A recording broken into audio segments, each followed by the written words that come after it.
Hola, bienvenidos, estimados alumnos de la Universidad Ciudadana de Nuevo León. Bienvenidos a esta sesión síncrona programada el día de hoy,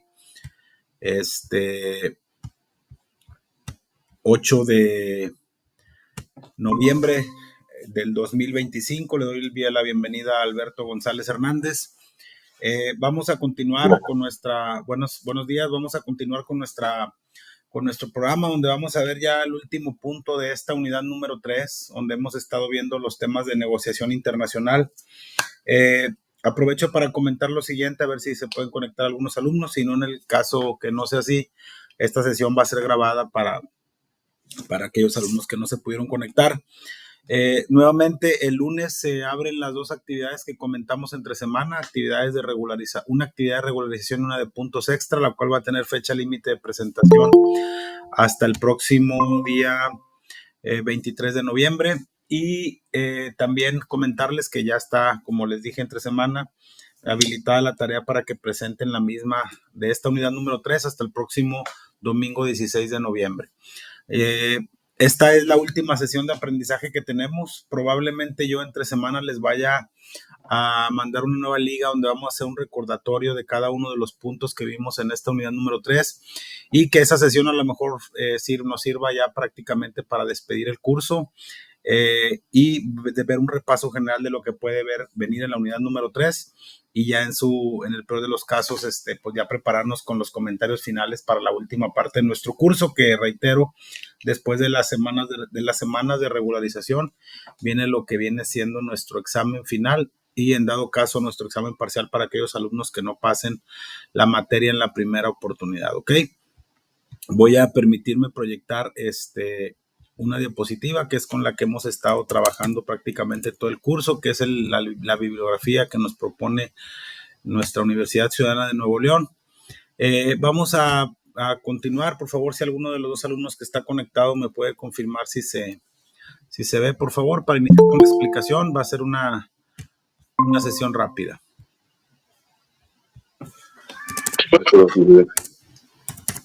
Ok, muchas gracias, muy amable. Vamos a iniciar. Bueno, ya hemos mencionado en varias ocasiones que esta unidad 3 la dedicamos prácticamente a ver algunos puntos muy generales de lo que viene siendo las negociaciones internacionales que tienen que llevar a cabo las empresas, tanto multinacionales como inclusive también los gobiernos o los estados, para que haya un flujo económico correcto y que obviamente las condiciones de oferta y demanda de los productos y servicios que tiene cada uno de estos países, de estos estados, cumpla con las necesidades de cada uno de ellos, ¿ok?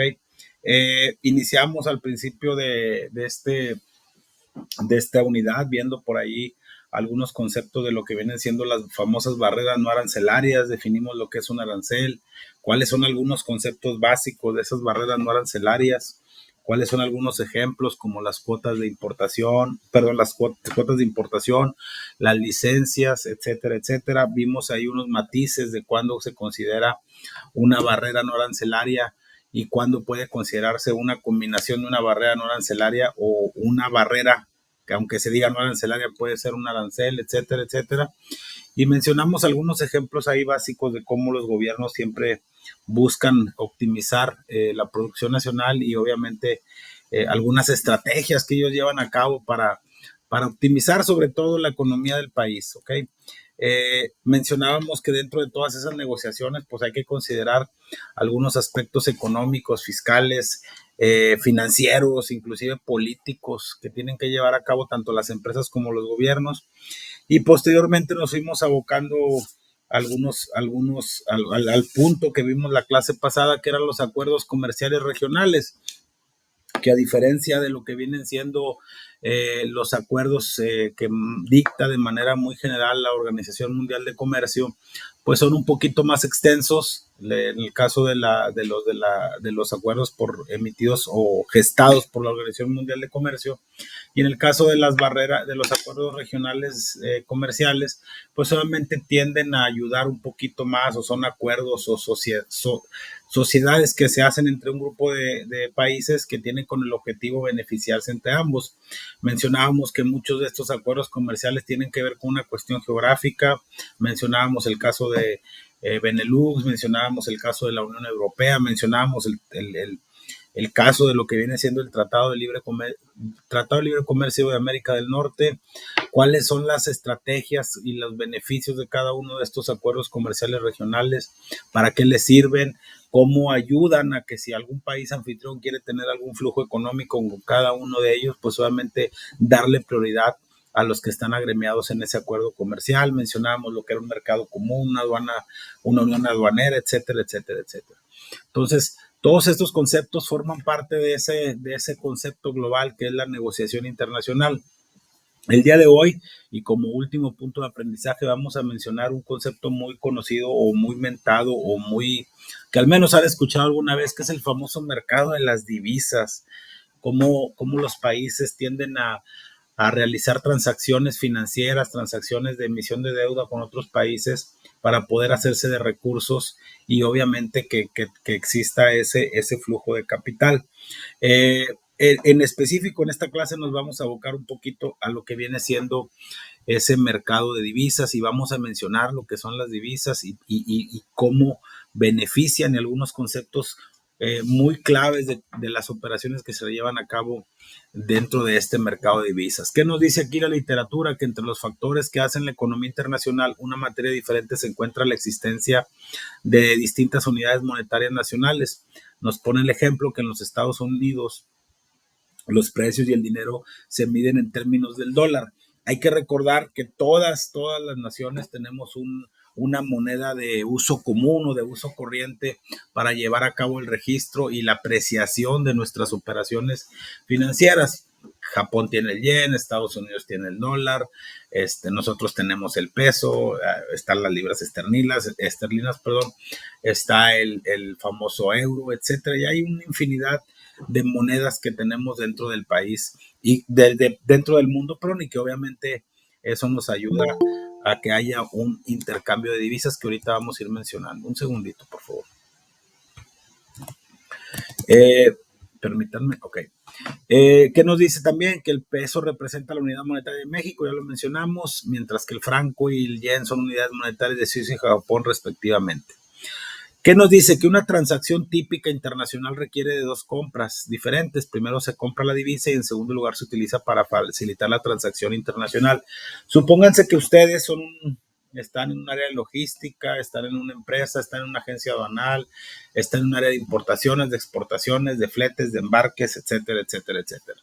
Y que ustedes requieren traer, no sé, un producto, una maquinaria, una materia prima de un país distinto vamos a poner el ejemplo de México. Generalmente, ¿qué es lo que se hace? Si vamos a traer, no sé, el ejemplo más común, vamos a traer mercancía, un equipo que necesitamos para una maquinaria para poder llevar a cabo una parte de nuestra línea de producción. Obviamente, cuando nosotros queramos adquirir ese equipo, quien nos lo está ofreciendo, quien nos lo puede vender, más que ofreciendo, quien nos puede proporcionar ese equipo, esa materia prima, según sea el caso, pues es en ese caso Estados Unidos. Ellos manejan una moneda muy distinta a la que manejamos nosotros en México, que es el peso. Entonces, ¿qué es lo que nos dice aquí? Que se tiene que hacer en una transacción internacional típica, pues tiene que hacerse dos compras. Primero, o vamos a hacer, suponer que lo traemos de Japón, que queremos traer un producto de Japón, un equipo. Yo no le voy a pagar en pesos a los japoneses. Yo primero tengo que adquirir dentro del mercado de divisas una moneda con la que yo pueda hacer esa compra, que en este caso es el yen. Entonces tendría que comprar yo yenes para poder ir a Japón, para tener esos yenes y poderle ahora sí pagar la contraprestación o el valor de la maquinaria a Japón. Si es el franco en Suiza, pues comprar franco. Si es el real en Brasil, pues comprar los reales. Si es el dólar en Estados Unidos, comprar los dólares. Si es en Canadá, los dólares canadienses, los dólares canadienses. Y así sucesivamente. ¿Por qué lo hacemos de esa manera? Porque reitero, no podemos comprar de manera directa lo que viene siendo los bienes o productos que necesitamos en un mercado internacional cuando la moneda no es igual.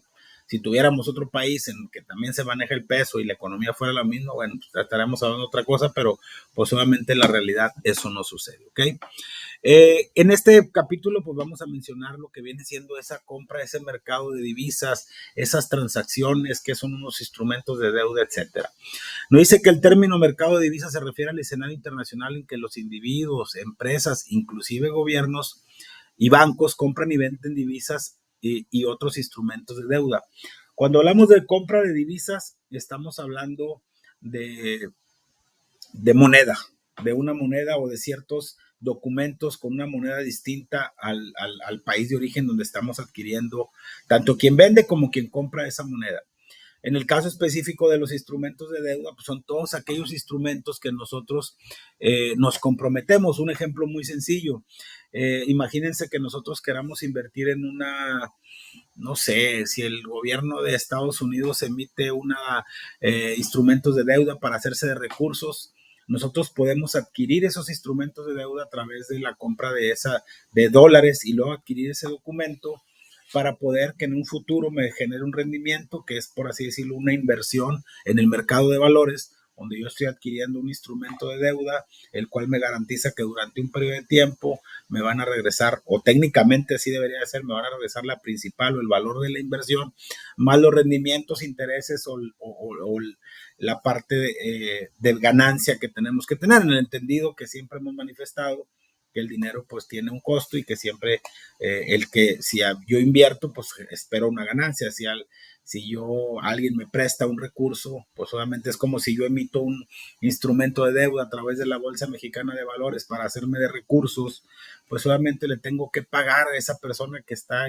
invirtiendo en mí ese interés, ¿ok? O esa ganancia o ese dividendo, que en el caso de los dividendos, pues estamos hablando de las acciones de las empresas, ¿no?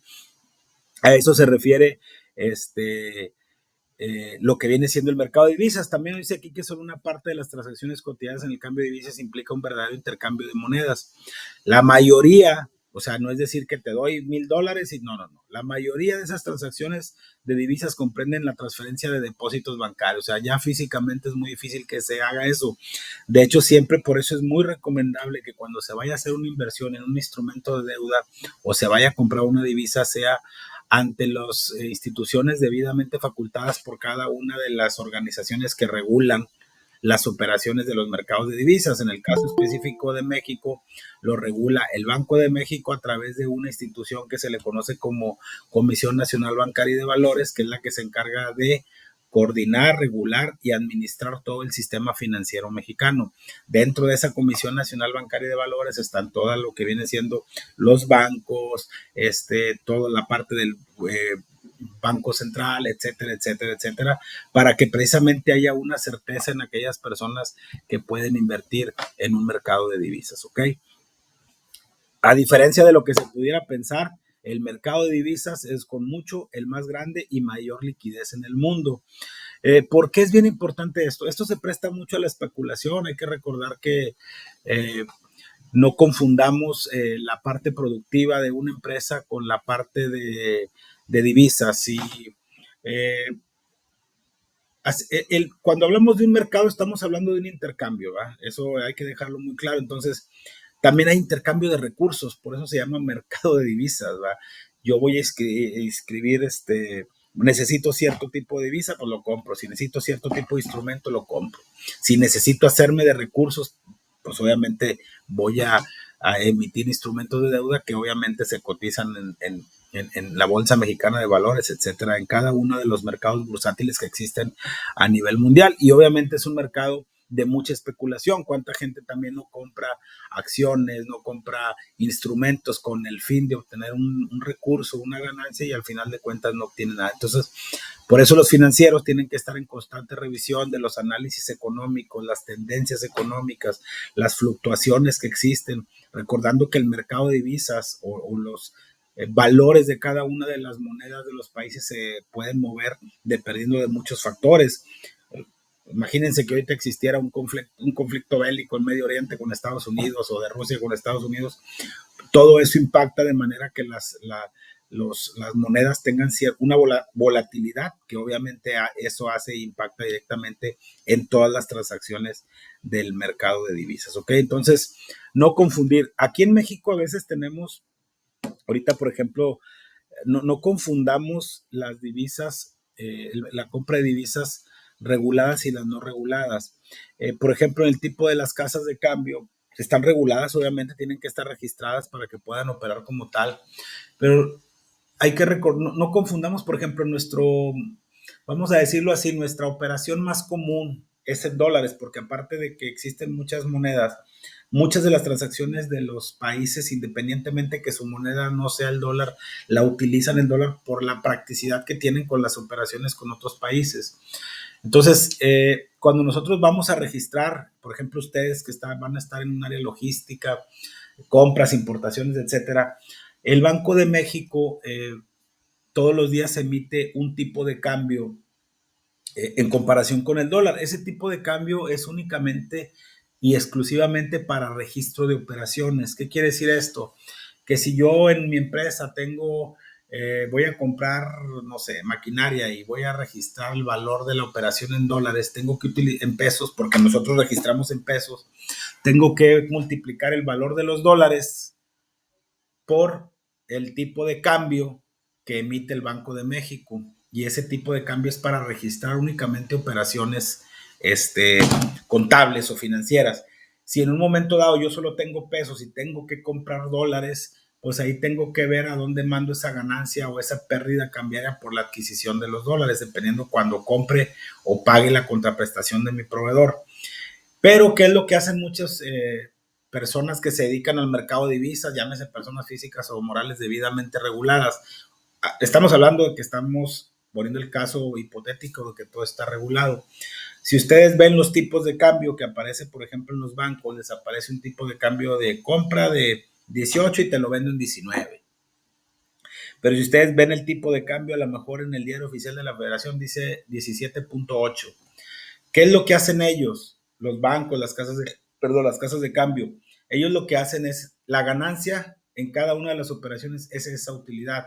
Si yo tengo dólares, tengo $1,000, por poner un ejemplo, si una casa de cambio y viene Juan Pérez y me dice necesito $500 y los vendo a 18 pesos, después va a venir otro cliente y va a decir véndeme dólares y a como se los venda yo, obviamente la diferencia entre lo que yo los compro y yo los vendo es mi ganancia o mi pérdida.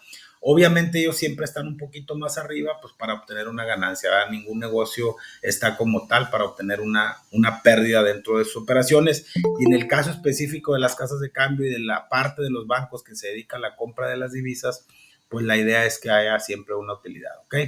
Eso es en cuanto a ese tema del mercado de divisas. ¿Qué nos dice también aquí la literatura? Hay una infinidad de ejemplos de lo que vienen siendo las divisas. No nos vamos a meter mucho ese tema. Vamos a mencionar qué tipos de transacciones de divisa tenemos. Al realizar ventas, compras, que son intercambio o flujo de capitales, los bancos prometen pagar una cantidad estipulada al otro banco o cliente con la fecha acordada. Por lo general, los bancos participan en 3 tipos de transacciones que se conocen en divisas como spot, a futuro y swap, y vamos a mencionar el ejemplo de cada una. Una transacción spot es la compra y venta directa de una divisa. Ahí no hay tema. Si tú sabes que yo necesito comprarle a mi proveedor tanta mercancía, pero yo no tengo dólares ahorita. Yo voy con el banco, Banorte, Banamex, Citibank, como le quieran llamar, Banco B por más, bla, bla, bla, bla. ¿Sabes qué? Necesito que tú me vendas $50,000 porque necesito pagar a un proveedor. Entonces la operación o sea, ya no se hace de manera física. Por ejemplo, aquí nos dice que en el caso de del spot, que es un tipo de transacción de divisa, se realiza 2 días hábiles después de cerrar el trato. Este periodo de 2 días hábiles se conoce como entrega inmediata. Por lo general, la fecha de pago es el segundo día hábil después de la que las fechas, después de la fecha de que ambas partes acuerdan la transacción. Y obviamente ese periodo de tiempo le sirve le da tiempo suficiente para que ambas partes confirmen el acuerdo y arreglen el pago, así como el cargo y el abono en las cuentas bancarias residentes en distintos lugares del mundo. ¿Sabes qué? Yo necesito que tú mandes $50,000 a Canadá, $50,000 a Japón, $50,000 a no sé qué parte. Ok, ¿cuál es el acuerdo? ¿Cuál va a ser el tipo de cambio? Ok, esta es la cuenta a la que me vas a cargar el movimiento y esta es la cuenta a la que vas a abonar el movimiento. Entonces, eso dice que es una transacción spot porque es prácticamente inmediata. O sea, aunque diga que no es inmediata, pues estamos hablando que son 2 días y obviamente, sobre todo cuando son transacciones de países con los que no se tiene mucho comercio.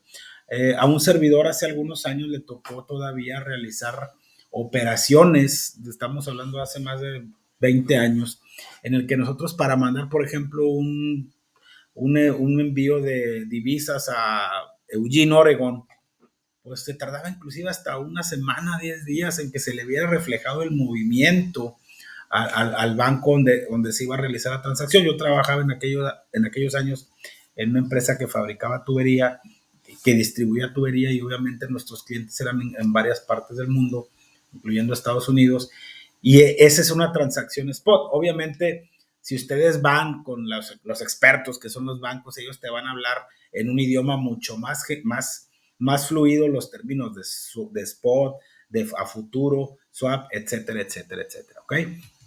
Esa es una transacción spot.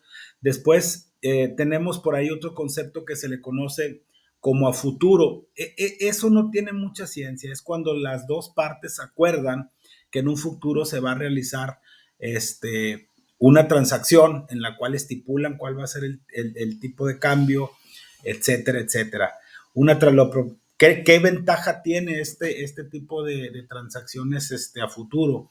Que obviamente protege a las personas que están llevando a cabo la operación de movimientos desfavorables en el tipo de cambio. Eso es como cuando registran, cuando se hacen operaciones en moneda extranjera. En un curso de contabilidad probablemente lo vayan a ver, donde hay varias formas en las que se registran esas operaciones en moneda extranjera. Yo acuerdo con, en este caso, mi proveedor del suministro de la divisa, decirle, ¿sabes qué? Vamos a tener un tipo de cambio arbitrario acordado desde ahorita. ¿Qué quiere decir esto? Que si yo, por ejemplo, necesito, volviendo al mismo ejemplo de los $50,000, pero no lo necesito ahorita, lo necesito en, un ejemplo, 2 meses. Bueno, se hace el contrato respectivo donde yo ahorita el tipo de cambio está a 18 pesos y él me lo va a vender a 18 pesos, ok, a la venta y obviamente para la compra mía. Entonces, pero ¿qué pasa si para cuando se llegue el periodo de tiempo hubo movimientos bruscos en los mercados internacionales, hubo factores que ayudaron a que el tipo de cambio tuviera una volatilidad muy alta? Pues obviamente con ese acuerdo a través de una transacción a futuro ya estamos protegidos nosotros al momento de comprar la divisa. A eso se refiere con que protege por concepto de cambios desfavorables en el tipo de cambio. Y también tenemos otro tipo que es el swap. Las transacciones de divisas internacionales comprenden las transacciones swap. Un swap o una transacción de divisa swap es la conversión de una moneda en otra en un momento determinado con el acuerdo de volverla a convertir en la divisa original después de un periodo de tiempo. Supónganse, yo voy a comprar en dólares y luego resulta que necesito yenes, pero es nada más para el intercambio, ¿ok? Pero obviamente se tiene que regresar.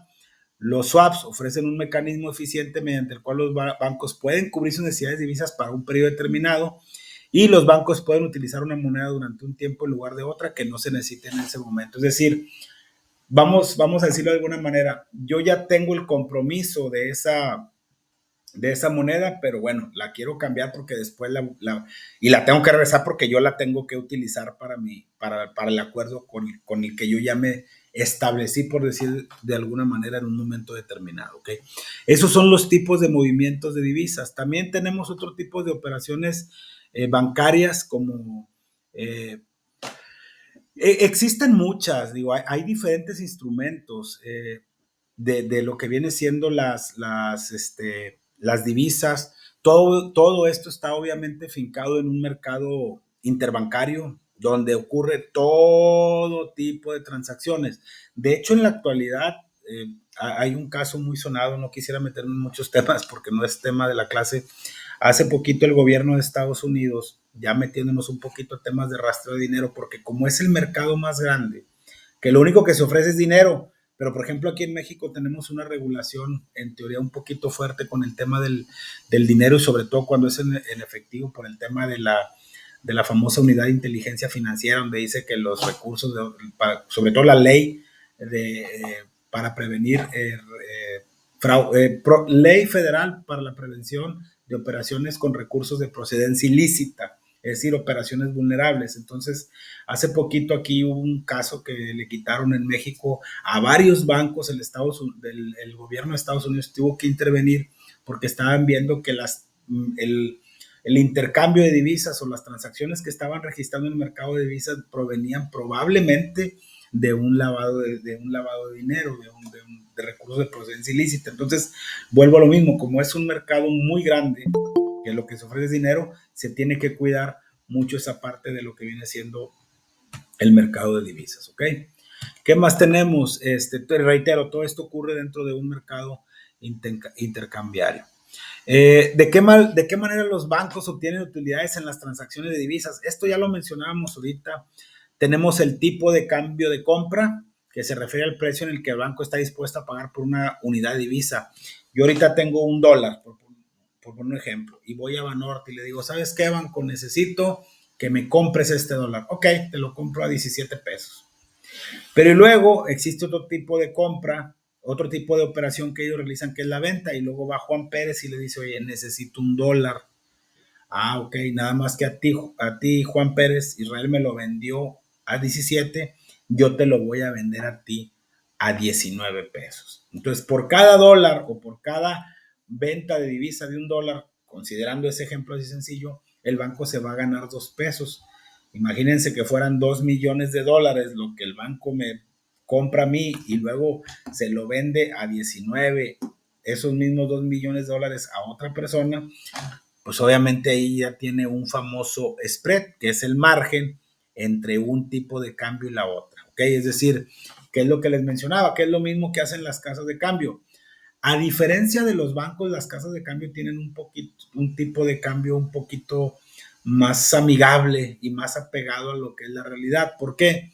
Porque las casas de cambio únicamente son para un tipo de moneda y los bancos generalmente abarcan más monedas, porque como están regulados por la Comisión Nacional Bancaria y de Valores, tienen el margen de realizar más operaciones, ¿ok? Por eso a eso se refiere un poquito.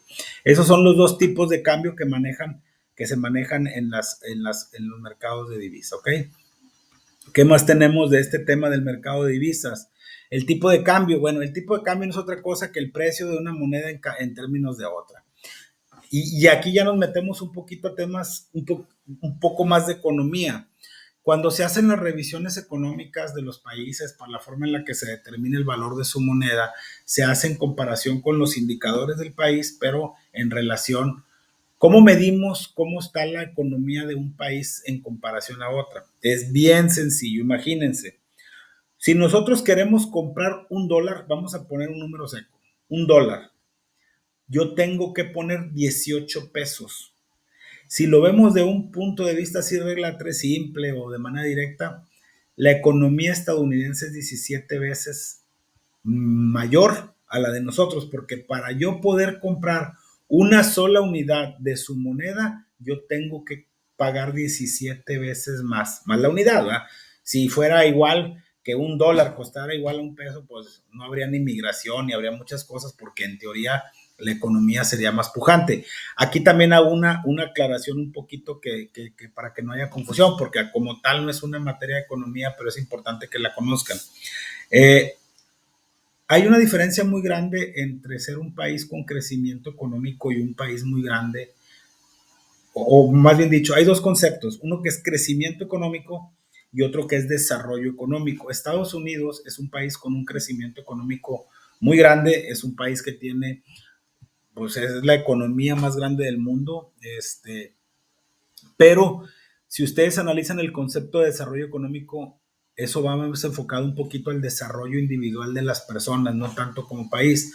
¿A qué me refiero con esto? Es como aquí en México, puede haber un poco de crecimiento económico, que aunque ahorita está un poquito estancado, no hay desarrollo económico. ¿Por qué? Porque siempre hay que reconocer que la economía o los recursos o la riqueza no está distribuida de manera correcta, ¿ok? ¿Qué significa? Que a lo mejor en Estados Unidos hay mucho dinero, pero lo tienen unos cuantos. Y eso no nada más es en Estados Unidos, ¿no? Es en muchas partes, pero para que tengamos ese concepto también ahí claro de lo que es una diferencia entre un crecimiento y un desarrollo económico. Entonces, volviendo al tema de los tipos de cambio y de la economía y cómo se compara una divisa con otra, se compara con el tipo de cambio. Si yo ahorita quiero comprar euros, el euro está como veintitantos pesos todavía, la moneda de ellos, en este caso de la Unión Europea, es mucho más fuerte que el dólar, es mucho más fuerte que nosotros tenemos que pagar 23 pesos más uno más para poder comprar un euro. Permítame un segundito, ¿sí? Un segundito, por favor.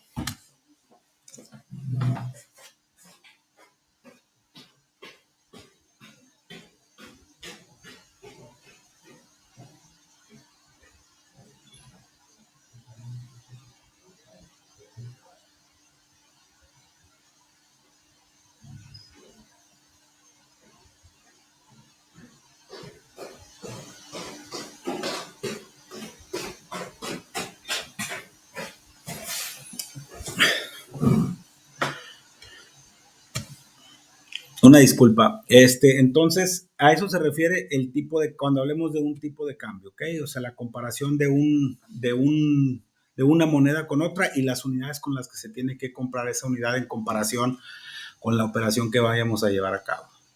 ¿Qué más tenemos dentro de estos mercados de divisas? Aquí yo difiero un poquito. Cuando hablamos de depreciación, ¿qué significa una depreciación? Que algo pierde su valor, ¿no? Generalmente, y en términos contables, el término depreciación se utiliza para disminuir el valor de los activos fijos.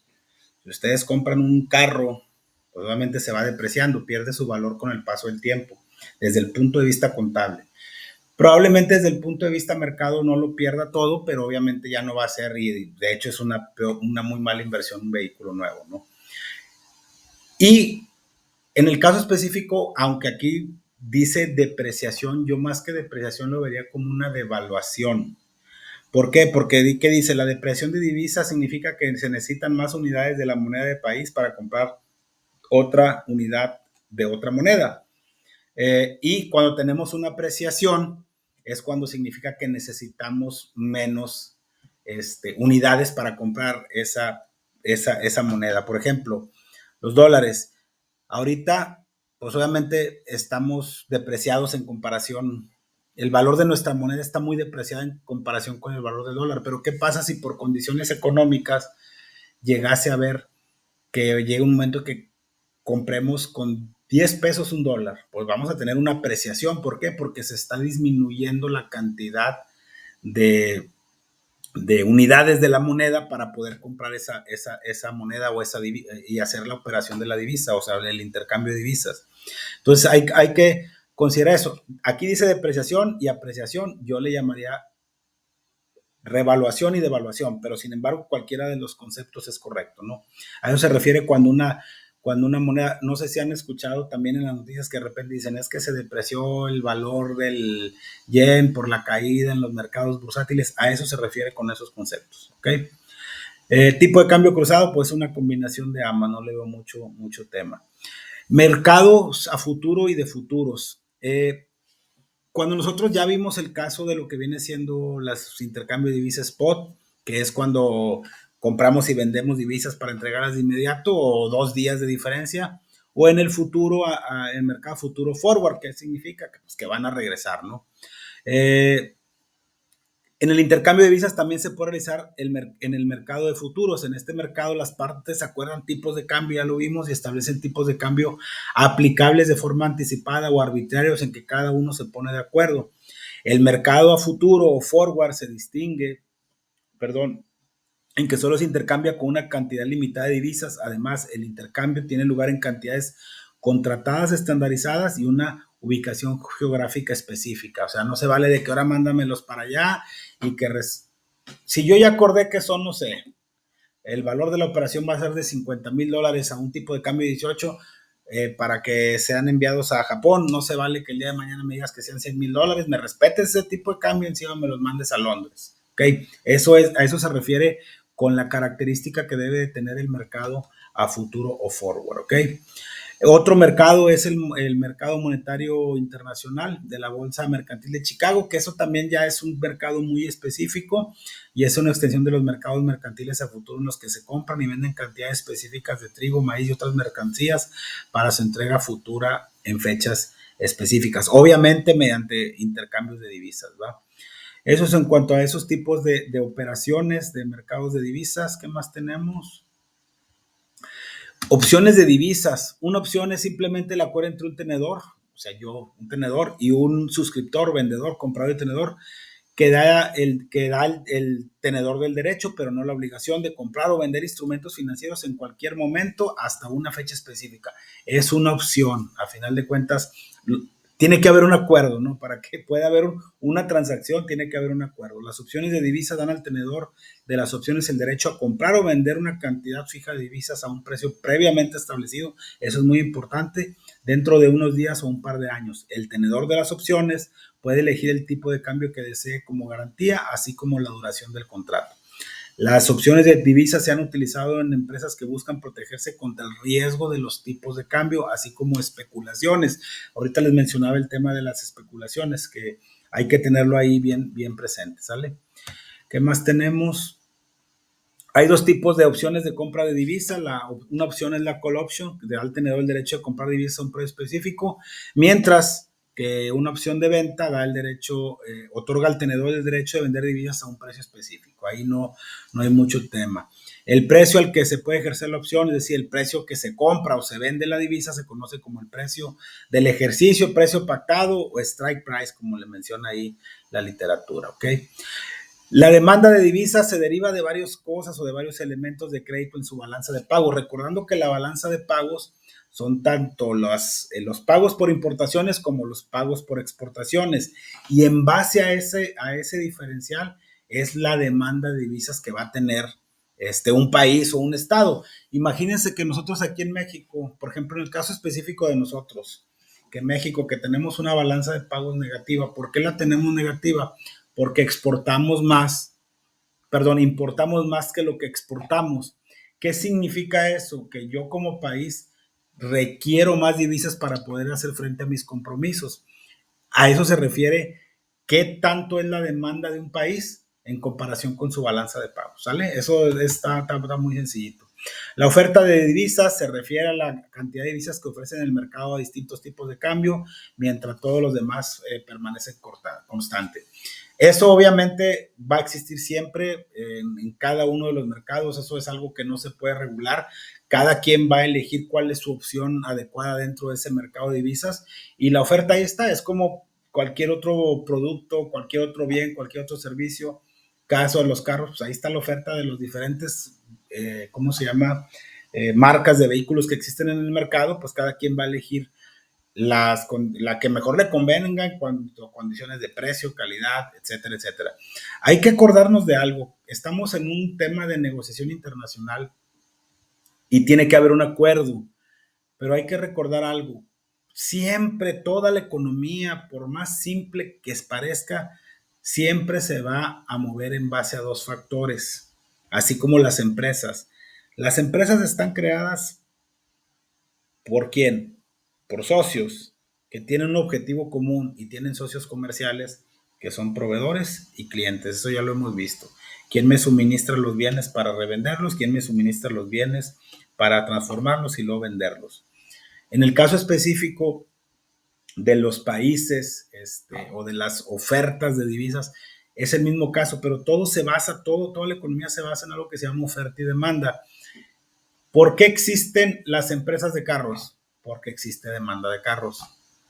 ¿Quién está ofreciendo ese carro? Pues las empresas. ¿Por qué existe la oferta de bienes, de servicios como la telefonía? ¿Por qué? Porque existe demanda de lo que vienen siendo esos servicios de telefonía, de internet, etcétera, etcétera, etcétera. Entonces, todo se basa, un mercado como cualquier otra eh, intercambio, pues tiene que haber una oferta para que exista una demanda, ¿no? Entonces, por eso también considérenlo ahí dentro de cualquier concepto, que todo se basa en la oferta y la demanda. Eso es bien importante que lo tengamos. Tipos de cambio de equilibrio, esto no tiene caso mucho que nos metamos a verlo. Y pues bueno, ya los demás son ejemplos ahí de algunas operaciones que llevan a cabo. No alcanzaríamos a visualizarlas todas, y tenemos que llevarnos un concepto muy clásico, muy clásico, sí, el concepto como tal, la definición, que el mercado de divisas es para todo mundo es un mercado como cualquier otro, solo que a diferencia del intercambio de productos y bienes, en él se llevan a cabo las transacciones tanto de las divisas, compra y venta de monedas, de diferentes monedas del mundo, diferentes instrumentos de deuda, de diferentes instrumentos que ayudan, vamos a decirlo desde un punto de vista, apalancar o a hacerse recursos a los gobiernos para hacer frente a diferentes conceptos. Y que obviamente ese mercado de divisas, perdón, técnicamente es muy regulado porque como no es un tangible, hay que regular mucho la parte de dónde vienen los recursos de ese mercado de divisas, lo que es un tipo de cambio, lo que es una divisa, lo que es las tres tipos de divisas más comunes que existen, cuál es la diferencia entre un tipo de cambio de compra, uno de venta el resultante como tal, y quiénes están regulados para llevar a cabo, o quiénes son las personas, sobre todo morales, porque físicas que no conozco, que están facultadas para llevar a cabo operaciones de mercado de intercambio de divisas, ¿ok? Bueno, muy bien. Eso sería todo respecto a esta clase. Por favor, si alguien tiene alguna pregunta, algún comentario, háganmelo saber, si son tan amables.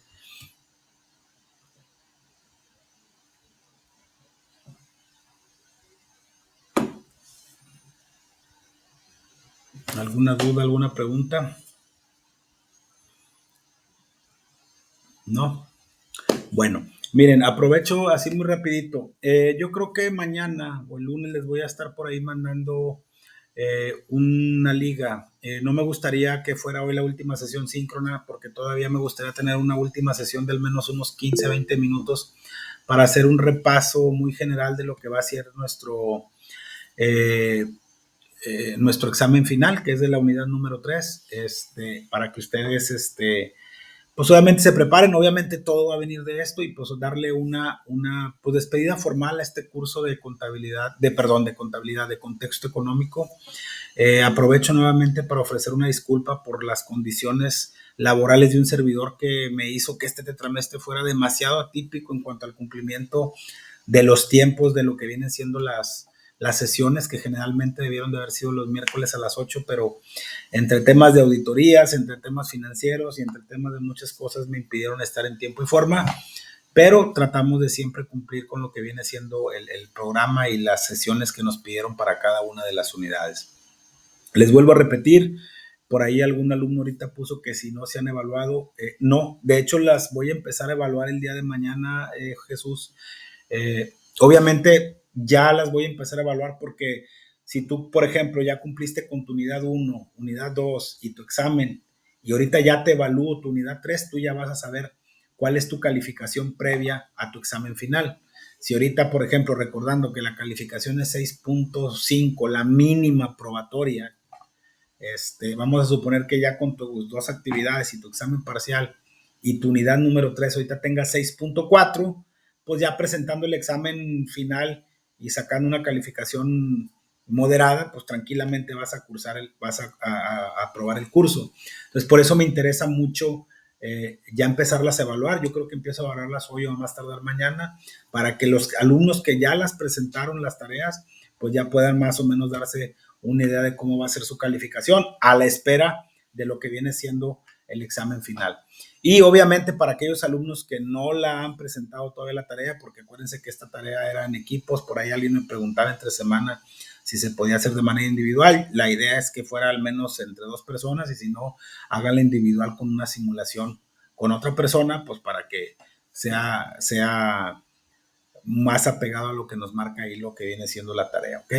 Ya después de la semana del 23 en adelante va a estar aperturado el examen final, pero eso reitero, me gustaría para dejarlo en una sesión síncrona. En dado caso de que no se puedan conectar, yo entenderé, y si no, como quiera, la sesión síncrona de esta semana va a ser muy breve y la voy a dejar grabada para aquellos alumnos que no se puedan conectar. Les agradezco mucho su participación. Reitero, no me despido hasta esta sesión corta que vamos a tener esta semana y empiecen a revisar por ahí de lunes los alumnos que ya pudieron presentar su tarea, la evaluación para que vayan viendo su calificación final. ¿Sale? Les agradezco mucho nuevamente y seguimos en contacto a través de la plataforma de la universidad. ¿Sale? Por ahí alguien preguntaba, alguien más, permítanme. Mire, Yamile, lo correcto es que la haga con alguien de la universidad, pero también entiendo que es un poquito complicada. Si usted considera que la persona, usted le da las preguntas, lo puede hacer, no tengo problema, pero lo ideal es que lo hicieran con una persona dentro de la universidad, ¿sale? Muchísimas gracias. Cualquier duda sigo a través del botón contacta a tu tutor y estamos en contacto. Muy buenas tardes, ya tardes, y que tengan un buen fin de semana. Saludos para todos. Gracias, profe. Saludos. Gracias, profe. Igualmente. Igualmente, saludos. Ahí les mando, gracias, les mando entre semana ahí el mensaje para la despedida del curso. Que estén muy bien y saludos.